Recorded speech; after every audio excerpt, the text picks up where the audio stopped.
ये कहानी है उस लड़के और लड़की की जो अपने प्यार के सहारे अपनी सारी खुशियां एक साथ बांट रहे और उन्हें दुगना कर रहे और अपने गम बांटकर उन्हें कम कर रहे। इस कहानी में अनिरुद्ध नाम का लड़का है और प्रिया नाम की एक लड़की है। अनिरुद्ध बड़ा ही सीधा साधा लड़का है। अनिरुद्ध के लिए उसका परिवार ही सब कुछ है। अनिरुद्ध अपने परिवार के लिए कुछ भी कर सकता है, इसलिए वह दिन रात मेहनत करता है और दिन रात मन लगाकर पढ़ाई करता है, साथ ही साथ कुछ काम करता है जिसे कुछ पैसे कमा सके। अनिरुद्ध दिन रात इसलिए मेहनत करता है ताकि वह पढ़ लिख कर कुछ कर सके, बड़ा आदमी बन सके और अपने परिवार का नाम रोशन करे। अनिरुद्ध की यही ख्वाहिश थी कि अपने माँ बाप को वह खुशी दे सके जिसके वह हकदार है। अनिरुद्ध इंजीनियरिंग करता है, साथ ही साथ वह पार्ट टाइम जॉब भी करता है। अनिरुद्ध चाहता है कि वह बहुत बड़ा आदमी बने, उसे अपने करियर में सक्सेस मिले, ताकि आगे चलकर उससे उसके परिवार को किसी भी तरह की मुसीबत का सामना ना करना पड़े। अनिरुद्ध रोज की तरह अपने ऑफिस जा रहा रहता है। वहां आज उसके ऑफिस में एक प्रिया नाम की लड़की ने न्यू ज्वाइनिंग की होती है। प्रिया को देखते ही अनिरुद्ध को उससे प्यार हो जाता है, पहली नजर वाला प्यार। प्रिया भी अनिरुद्ध की तरह ही सीधी सादी लड़की होती है जिसके लिए उसका परिवार और उसका फ्यूचर ही सब कुछ है। वह अपने माँ बाप का हाथ बटाने के लिए पढ़ाई के साथ साथ पार्ट टाइम जॉब भी करती है।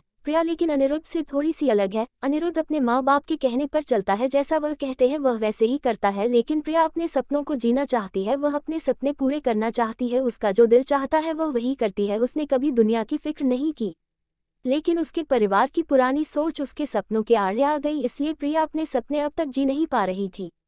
पर उसके मन में अभी आशा जगी हुई थी, उसका भगवान में भी काफी विश्वास था। उसे यकीन था कि एक न एक दिन उसके सपने जरूर पूरे होंगे। जब अनिरुद्ध और प्रिया की पहली मुलाकात हुई, अनिरुद्ध उसे अपना दिल दे बैठा।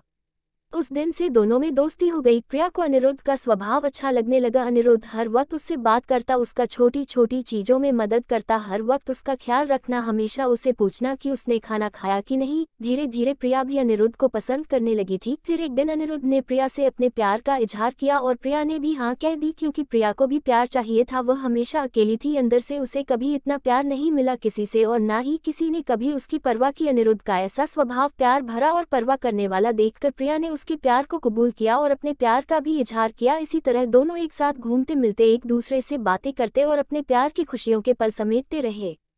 प्यार में मीठी तकरार तो होती है, इनके बीच की तकरार हुई, पर इन्होंने एक दूसरे को समझा, एक दूसरे को संभाला और हमेशा एक दूसरे का साथ दिया। अनिरुद्ध और प्रिया दोनों एक साथ कॉलेज जाते हैं, एक साथ काम पर जाते, जहां जाते हैं हमेशा एक दूसरे के साथ रहते। इसी तरह खट्टी मीठी यादों के साथ दोनों ने एक साथ 4 साल गुजारे। साथ ही साथ प्रिया इंजीनियर बन गया, जिसकी काफ़ी अच्छी नौकरी है, और प्रिया भी एक राइटर बन गई। साथ ही साथ वह अच्छा गाना भी गाती है। अनिरुद्ध ने उसका सपना भी पूरा करने में मदद की, गाना गाने का और अपनी आवाज़ को लोगों तक पहुँचाने का। इतना समय साथ गुजारने के बाद दोनों के बीच में प्यार बहुत गहरा हो गया। दोनों एक दूसरे के बिना अब जी नहीं सकते थे। दोनों एक दूसरे के दिल की धड़कन बन चुके थे। दोनों ने सोचा कि वह अब अपने अपने परिवार वालों को उनके रिश्ते के बारे में बताएंगे। जब दोनों ने यह बात अपने घर में बताई, तब दोनों के ही परिवार वालों ने इस रिश्ते से इनकार कर दिया। इनके दोनों एक कास्ट के नहीं थे, दोनों अलग अलग कास्ट के थे। उनके परिवार वालों को यह मंजूर नहीं था कि उनके बच्चे उनके खिलाफ जाकर, बिरादरी के खिलाफ जाकर, अपनी कास्ट के खिलाफ जाकर किसी और से शादी करें। उन दोनों के परिवार वालों ने उनका मिलना, फोन पे बात करना सब बंद करा दिया। दोनों एक दूसरे के बिना रह नहीं पा रहे थे, दोनों एक दूसरे की याद में तड़प रही थी, दोनों एक दूसरे को मिलने के लिए बेचैन थी। अनिरुद्ध जो अपने परिवार की इतनी इज्जत करता है, उनके लिए कुछ भी कर सकता है, उन्हें कभी दुखी नहीं देख सकता।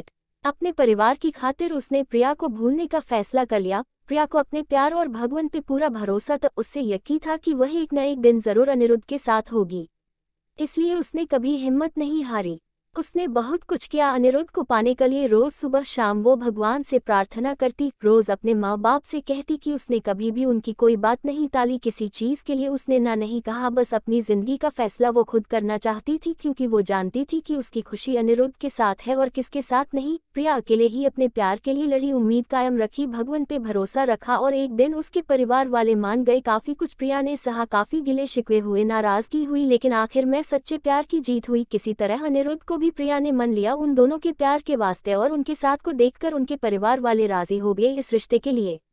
दोनों अलग कास्टे के होने की वजह से दोनों के परिवारों को समाज का डर था कि लोग क्या कहेंगे, लेकिन अनिरुद्ध और प्रिया को किसी चीज की परवाह नहीं थी। दोनों ये बात अब समझ चुके थे कि उनके प्यार के सामने कोई चीज बड़ी नहीं, वो अपने प्यार के सहारे कोई भी लड़ाई लड़ सकते हैं और जीत सकते हैं। आज के ज़माने में कुछ लोग ऐसे भी हैं जो अब भी जात पात ऊंच नीच को मानते हैं, पर इस कहानी से हमें यही सीखने मिलता है कि प्यार की कोई जात नहीं होती, प्यार का कोई धर्म नहीं होता, प्यार तो प्यार होता है जिसके सहारे जिंदगी खुशी से जी सकते हैं।